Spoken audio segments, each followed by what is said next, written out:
आदाब, नमस्कार। आप देख रहे हैं मंथन टुडे। मैं हूं आपके साथ उज़मा।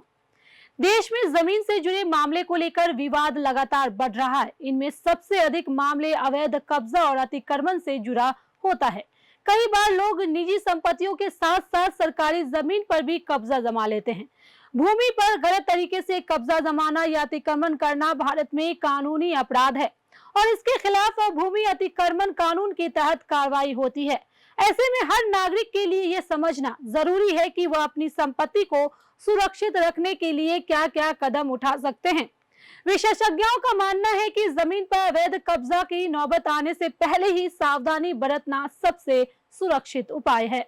सबसे पहला और महत्वपूर्ण उपाय यह है कि यदि आपने कोई जमीन खरीदी है, चाहे वो शहर में हो, शहर से दूर हो या किसी दूसरी जगह, तो संपत्ति के चारों ओर बाउंड्री वॉल बनाएं।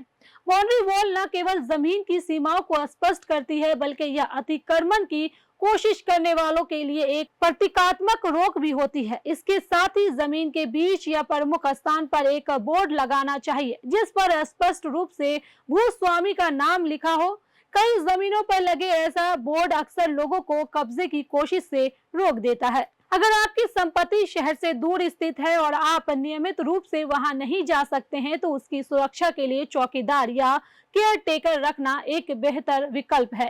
यदि आपकी जमीन किसी प्रतिष्ठित बिल्डर की परियोजना में स्थित है, तो डेवलपर आमतौर पर प्रॉपर्टी की देखरेख के लिए केयर टेकर नियुक्त करता है।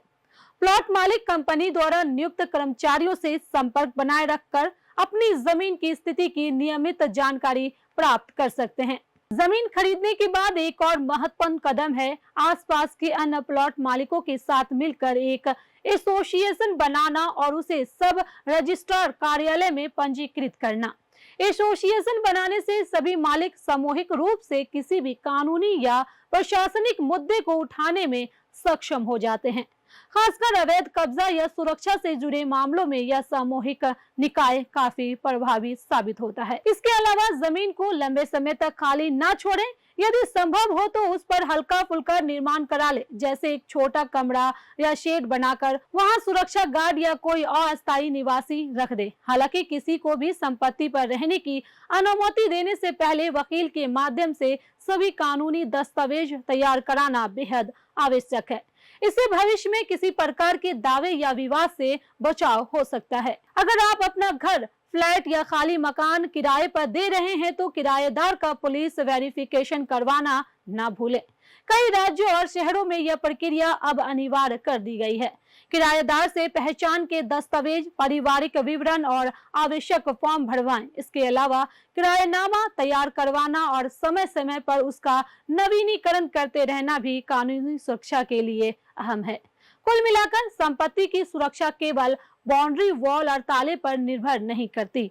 इसके लिए जागरूकता, सही दस्तावेज, काम, नियमित निगरानी और कानूनी प्रक्रियाओं का पालन करना उतना ही आवश्यक है। थोड़ी सी सावधानी और समय पर उठाए गए कदम आपकी जमीन को अवैध कब्जे जैसे गंभीर खतरे से बचा सकती है। तो फिलहाल इस खबर में बस इतना ही। देश दुनिया की ऐसी तमाम बड़ी खबरों के लिए बने रहे मंथन टुडे के साथ ही हमारे चैनल को लाइक करें, सब्सक्राइब करें और फॉलो करें। और निष्पक्ष पत्रकारिता देखना है तो देखते रहे मंथन टुडे। बहुत बहुत शुक्रिया।